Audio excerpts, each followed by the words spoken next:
All right, good morning, everybody. Welcome to day two. I'm going to turn it over to Mike Adjman, our president, here in just a second. But before we get started, Megan Duplain, who was our keynote yesterday, has asked me to make sure we touch base on yesterday's keynote and we talk about our morning commitment again today for everyone. And our commitment again this morning is going to be, I am willing to open my mind and my heart to learn something new today. If you are willing, please in the chat box write I am willing so we know everyone is ready to go. And with that, Mike, I will turn it over to you. Where are you at? There you are. I am here. Good morning. Can everybody hear me? Give me a thumbs up if you can hear me or something. Awesome. On behalf of TAA, as Tommy said, we welcome you this morning. We welcome you back to the second day of our virtual conference.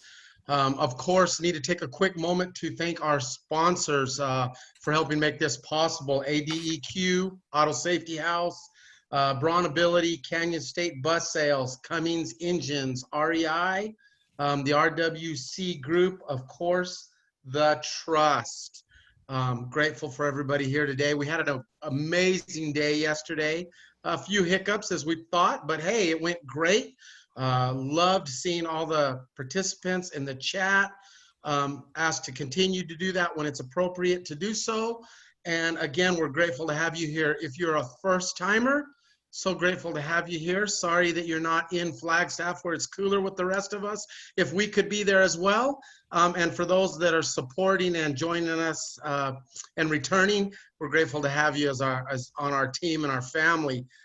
Just grateful for everybody to be here. With that, I need to give a big shout out to the board. I will address and name them individually later in the day so we can keep things moving so that I can turn some time over to Tommy to get things started this morning. And again, grateful that everybody's here, and thanks and enjoy the day. All right, perfect. Thank you, Mike. I absolutely appreciate that. Just a quick reminder, TA, we'd like to give a special thanks to our 2020 conference sponsors, ADEQ, Auto Safety House, Braun Ability, Canyon State Bus Sales, Cummins Engines, REI, RWC Group, and the Trust. Their support for this year's virtual platform has allowed us to stand by our commitment to present student transportation information and relevant content to all members. Again, thank you to those sponsors, and thanks to each of you for jumping on with us to try out this virtual conference. I think when I was talking to Jason yesterday, he mentioned up to 285 registrants yesterday. Nice. That's pretty stinking amazing. And I think that is a huge celebration. We talked about celebrations yesterday in the keynote. So everyone get your fingers up. That's our celebration fingers when we can't be together. That is absolutely awesome. And that is, for a first time, 285, that is absolutely amazing. It takes the sting away just a little bit of not being able to be together up in Flagstaff. Just a reminder in the chat box, if you have questions, please go ahead and put your questions in there in the chat box. If we can't get to those answers, we will make sure to reach out to those presenting so we can get those questions in and get answers for you. Make sure to keep checking the TAA website for updates, as well as the TAA social media sites and the new TAA YouTube page. We will be uploading all of these little conference sessions on our YouTube page, hopefully by the end of the week. Give us a few days to go through all of it. It is exciting. It's just going to take a little bit of a time. I'm excited to bring in with us this morning Jennifer Iverson from DPS. Jennifer, I'm making you a co-host right now. Jennifer, as we all know, is a supervisor over at Student Transportation, and we're very grateful for the team that is at DPS Student Transportation for all they do for us, keeping us on our toes and making sure we are towing the line like we're supposed to. So Jennifer, welcome to the 2020 TA Virtual Conference. It is all yours, ma'am. Hi, everybody. Can everybody hear me? Okay. So this is going to probably be a little bit unique compared to the years that I've presented before due to the pandemic. So I'm structuring things a little bit different. So I'm going to start out with just some issues that we've had, and then just general information and open up to a bunch of questions. So being with the pandemic, we here at DPS are still not in the office all the time. We are trying to rotate having people in every single day, but that's not, people take days off and everything. So being that our phone lines are not being answered 100%. We will take down the messages and everything. If you need something right away, please send an email to the school bus at azdps.gov.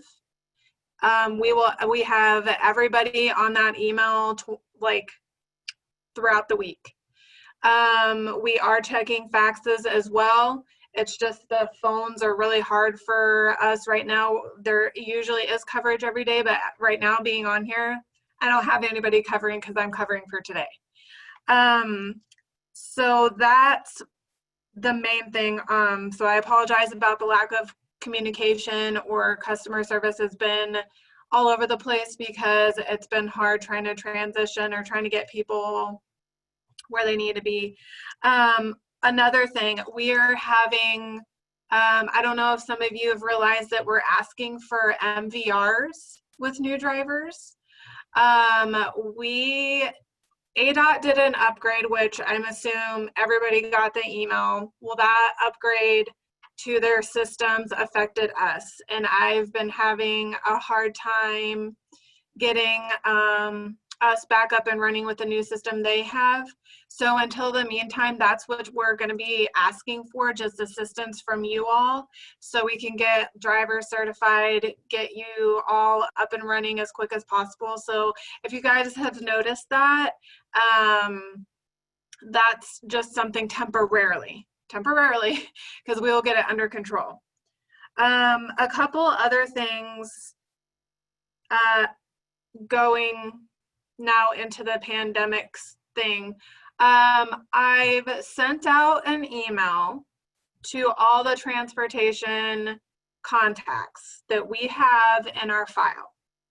So if you did not get an email, if you can go on to our website at azdps.gov with all the forms, if you can update your district employer contact sheet, that'd be great. That would probably be why you didn't get it. There's a lot of changes that have been happening. So if you want that email, send school bus at azdps.gov an email. We can send you the email that was sent out, and it's pretty much stating that with all this health, COVID-19, all these concerns about reopening, we are public safety. We do not know much about health. So we have been really referring people to go and contact the Department of Education, because we don't know what the Department of Education, the Department of Health, and the CDC are going to trump everything at the moment, because they know what's best and how to handle COVID-19 and the spread and what everybody should be doing. So we're actually monitoring them as well to see. And what I have found is that they're kind of, it seems like they're going to be treating student transportation, unless I haven't received the latest, kind of like the public transportation. You know, people are going to possibly have to wear masks, all these other things. So we sent out a huge thing about partitions and the sneeze barriers. Did a lot of you get that? Okay, I'm seeing a lot of them. Who said no?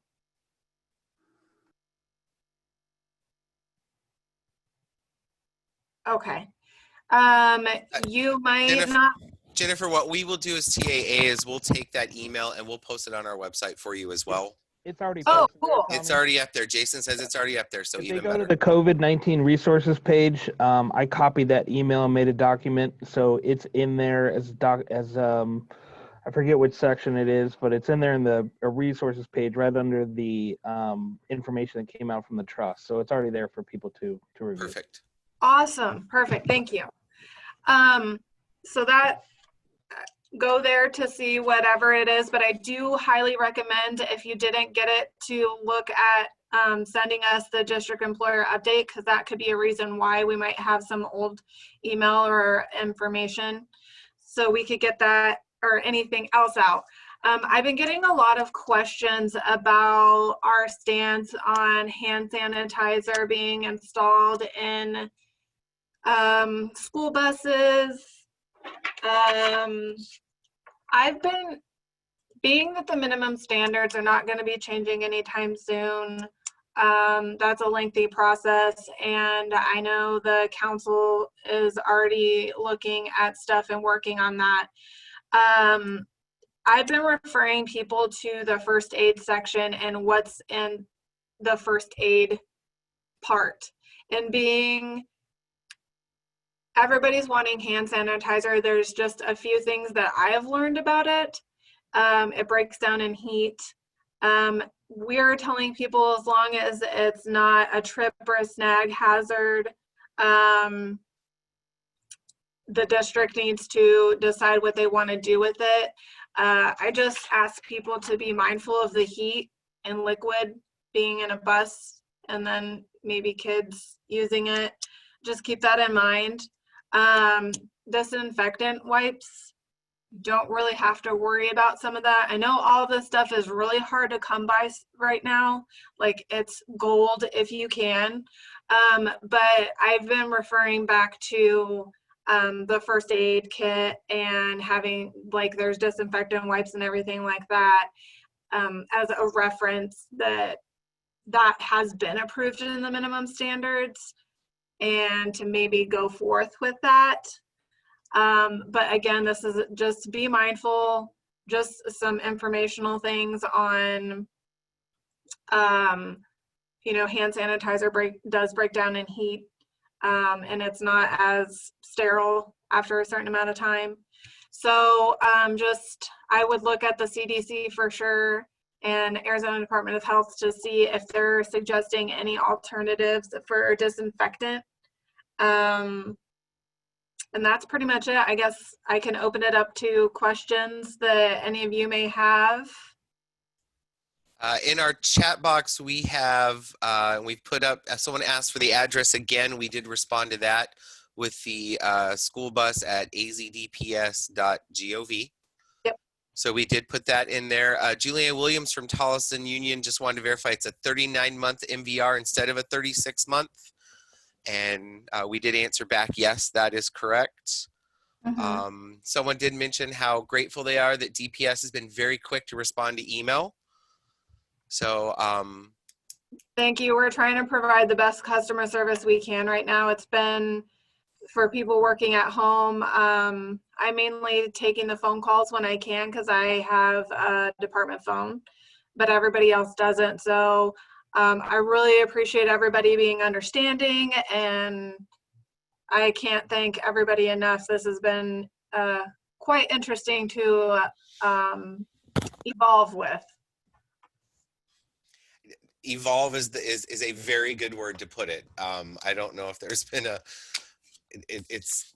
it's been a fun show. Yeah. Very, very fun show. We'll, I know a lot of boards are meeting this week and next week to make final decisions on how schools will be opening. We'll see how that goes. And then we'll also find out, we are understanding that Governor Ducey has a press conference this afternoon. So we may get some more information today as well. Let's see. Suntran doesn't allow the riders to enter in the front or forward door of bus because of concern of COVID. Monica, good comment. I'm not sure how I feel about a 5-year-old kindergartner jumping up into my emergency exit. I don't think that's going to be an option for me in my district. Thank you, DPS, for your flexibility during these crazy times. That's from Ernie up at Deer Valley. One question that you did, you stated something in here we have a question on real quick, Jennifer. The wipes are okay from what we're understanding. The other thing was a tripping hazard. Can you just comment on that again? I think some of us missed that little piece. And I'm speaking from stuff that Sergeant Larson has gotten questions about. He said because he has to approve any modifications that come through on the bus, and he's gotten questions about containers of hand sanitizer that they shouldn't be, I don't know the different varieties of hand sanitizer and where it can be placed. So if people are thinking to put it on the floor, just set it on the floor or something. We're just saying to make sure that no child can get hurt with wherever the school decides to put any disinfectant. Okay, thank you. That sums up a little bit more, I think. How long will certification extensions last, and do they include first aid, CPR, DOT physicals, PPTs, bus certs, etc.? That's a huge category, I know. Yeah, no, that's fine. So we're kind of extending it we're kind of monitoring what Governor Ducey says, and then people being open. I know personally, I've had a difficulty getting into doctor's offices. I've been waiting to get in for 7 months because they keep pushing it back. So I understand that, you know, getting physicals or first aid, first aid and CPR is a very contact kind of thing. So I know probably instructors or companies are very fearful of that or have requirements. So I do understand that it's going to be difficult to get in. So we're extending it as long as, you look on the news and you hear that things might change really quick soon. So we're just kind of going with the flow of things. If you can get those things done, please send them in. If you can't, let us know, and we're going with that. So if you let us know in the school bus, like, oh, here's the renewals that I'm able to do. If you did, like a lot of people are doing Zoom refreshers or classroom. If you can tally and get all that stuff in, renewals as stuff comes, that's fine.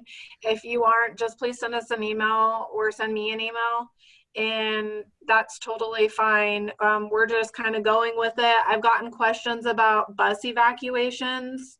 I'm trying to get legal opinion on that. We're still trying to push it off because we understand people being in a bus, kids being in a bus, and people are asking about classrooms and stuff. That kind of doesn't really give it a feel of how to actually function when an emergency situation happens on a school bus.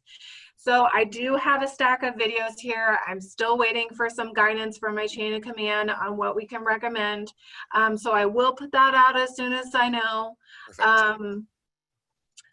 I'm trying to read the comments real quick. Yeah, I'm trying to keep them up so you don't have to.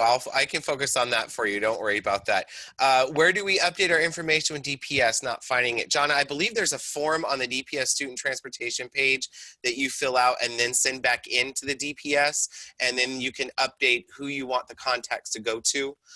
Jason, I think, mentioned they did a new email address for Kyrene, so it kind of goes straight out to everyone, correct, Jason? Yeah, exactly. What we did, we were running into that problem. Our contact was our director, and so he was the only one receiving the email. So what we did was we had our IT people set up a distribution group, so you can put as many people on that contact list that you want. Okay. And so that is the email that DPS has for us. So when they send an email to their one contact that they have, all 8 of us here in the office get that information. So we're all Perfect. in the loop of. So if you want to know more about that, I would ask your IT people to set that up. And it's probably not a bad thing just to have for if every district did it, right? You had one for everything, and then that was all DPS had on their contact list. Perfect. Thank you very much. Let's see here. Is there a time frame on new drivers? Will there be much of a delay in getting certifications? What I'm hearing is a lot of it's just going to depend on if we can get the information for a new driver to send in. I think as soon as you guys get the info, you're going to be able to process it. A lot maybe on our end to get the physical, to get the drug screen, get their license even, because even through DMV right now, it is taking some time to get that, even a license itself. Yeah. So, yeah. Yeah. Also being how we're asking for MDRS, that's because we're also needing assistance from ADOT with a new system that we haven't gotten yet. So that's, we're asking for the MVRs so we can certify the full packets that we do receive. I know that, I don't know if people new drivers getting their clearance cards fast? It depends. Depends. It's really dependent on, their background and how Yeah. quickly they can or can't get it. Okay, because I think people are back in the office over there, but I don't know their turnaround. Okay. But as long as we get everything, we're turning around to do it, but we are asking for your assistance with the MDRs for sure. Okay. What about in-service meetings, training? That's going to be more of a district protocol. Will bus evacuations be postponed till later? Ernie, we did say she's working on that, so we know that we should get some guidance on that soon, hopefully. We just may, as a district, have to schedule them and let principals know we may have to put it on hold just for safety reasons, and we can find out from that. Monica Garcia is asking, disinfectant secured fine when we have DPS inspections. Do we have anything from DPS on what we can have or can't have specifically in the vehicle? What is considered secured? Is it in a bag away from students? Is it in a trash can where students can't get? Is it just not allowed whatsoever?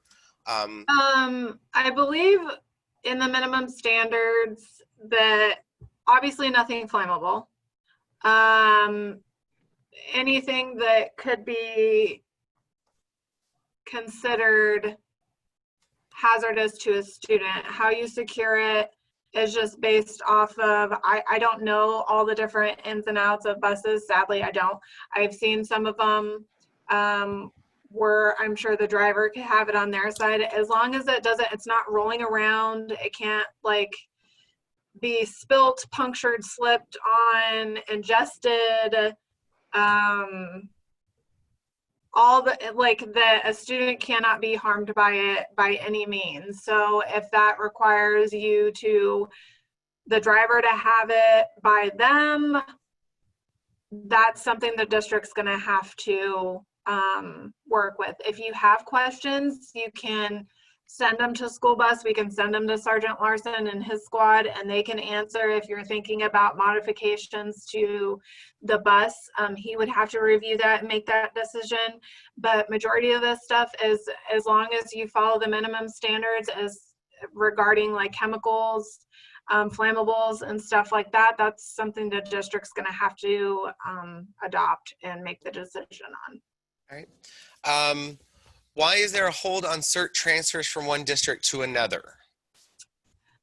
If people aren't able to get their drug screens done, or we do need, I think some of my staff are asking for MVRs. It's just a tricky point of how soon. Let's say a driver was with a school for 4 months and then decided to switch to another school. That time frame would be okay, but it depends on the circumstances of training. If we have everything up to date in the file, this whole having a system, being able to contact ADOT has been very difficult. So that's one reason why things have been on hold. If we need to check, because we need to verify that all the information we have is correct. And so that if you can provide MVRs with that would be really great. Okay, perfect. What about splash guards? Are these going to be allowed? I think that may have something to do with like the partition email that you guys sent out. Mary Montgomery, if you can go back and read through that email that was sent, or check the TAA website under COVID-19 resources. That will be there. You can see your guidance there and what DPS is asking for those before they can be inspected to be approved. All right, that's pretty much a lot of the basic questions coming through. A lot of just thankful to DPS for quickly getting back to us on information. So that is nice to see. Can drivers wear face shields? New one just came in. Face shields and masks, as long as it doesn't hinder the driver from operating a school bus safely. That's another thing a school district's going to have to adopt. If the CDC is requiring it, that's going to trump things. But, we all have to wear masks often. Yeah. And it doesn't really, some of them for me, I'm noticing, I forgot to bring it in the car, but the medical ones that are blue, I can't see over.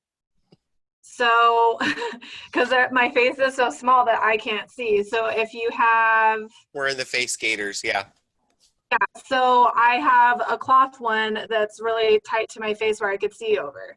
So I just, as long as, I mean, DPS, as long as it's not like in your vision, that's blocking, obstructing your vision from operating a school bus or being able to see the children in any way. We just make sure you're able to operate the bus, and we don't And really have a stance other than if the CDC requires it, then. there was a post put out on social media today from one of the national school bus organizations. I think one of the magazines or something, an article with a district. I didn't get the full, I just saw a picture in passing with the face shields and a mask. And then my staff that are doing food right now, I have them wearing the face shields today just to get some feedback. That came up in one of our classes yesterday.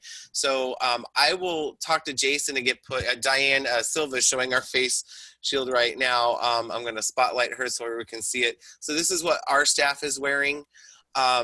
They're wearing it this morning out on the bus. We had some questions on glare. So I'll get with Jason, and when I get answers back from them, I'll let everyone know what they think, what their opinion is on them, so everyone can kind of go from there and make an opinion. And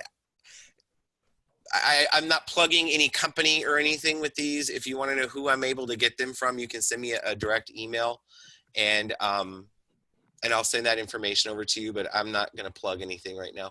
But they are clear. When on the outside there is a glare, I haven't seen one on the inside wearing it when I'm looking out. That's why I wanted staff to try them out this morning to let me know. So we'll get some answers back to that too.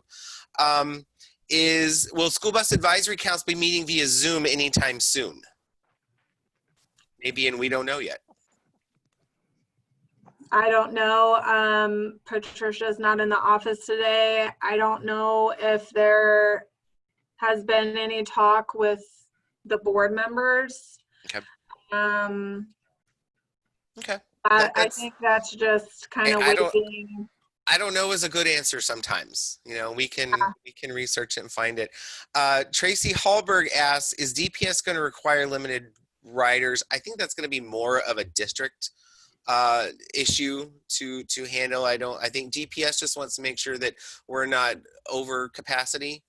So that may be that's going to be a district thing. I don't think there's going to be a mandate coming from DPS. I may be wrong, Jennifer, but no, that's correct. As long as the students are in their seats safely, and then they're not over capacity, that's something the district's going to have to decide. Okay. Ernie from Deer Valley says, I hate the mask. You cannot see my smile. So, I'm realizing in public, if I smile, I'm like, people can't see me smiling. It's got to be in the eyes too. It's got to be, you got to make sure it's in the eyes as well. So, all right, about 3 more minutes left in this. Any last questions so we can make sure we're staying on track today? I think we did pretty good yesterday. Jennifer, thank you so much for joining us virtually. Sorry we're not in the cool weather of Flagstaff. Oh, hold on, real quick one. Just to clarify, school bus driver certs won't be suspended if not meeting certification deadlines. Correct. We're extending. Perfect. Because there's so many things. And I do want to add, I will get with Patricia and see if we could contact everybody on the council and see if we can do a Zoom. We also have to just make sure with laws and stuff that that's okay, because it is a council. We have to make sure that that's okay. So I will be reaching out to the council attorney to see what we can do. Okay.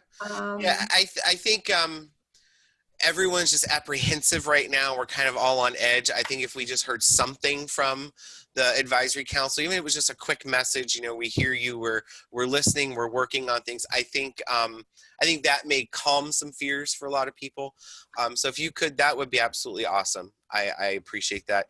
Another one came in here. Is wearing a face shield as presented with model, is there any vision issues with wearing glasses? I didn't have any yesterday wearing them. Diane wore it all day in the office the other day. The best part was watching her put her apple on the outside instead of underneath when she tried to take a bite. But she didn't have any glare issues from that. So thank you, Jennifer. You all at DPS Rock. That's from someone in here. Thank you, Jennifer. Thank you so much for joining us. I wish we were in Cool Pines and we were all together. This is going to have to do. I just want to quickly share with everyone real quick here just what the schedule looks like for today. Again, at 9:15, we do start our vendor show. 9:15 will be RWC Group, 10:15 Auto Safety House, 11:15 Canyon State Bus Sales. And then in the afternoon, we will have a few more vendor rooms as well. ADEQ, ALC, The Trust, Cummins, Braun Ability, and REI. And then at 2:30, we'll do our closing ceremony. So check your schedules. We look forward to seeing you in all of our rooms today. Keep checking all that stuff on the TAA website also. It's going to be a great day. And just remember, because it is virtual, oops, I made a mistake, but I'm still beautiful to me. Have a great day, everyone. We will see you all throughout the day. Thank you, everyone. Thank you, Jennifer. Appreciate it so much.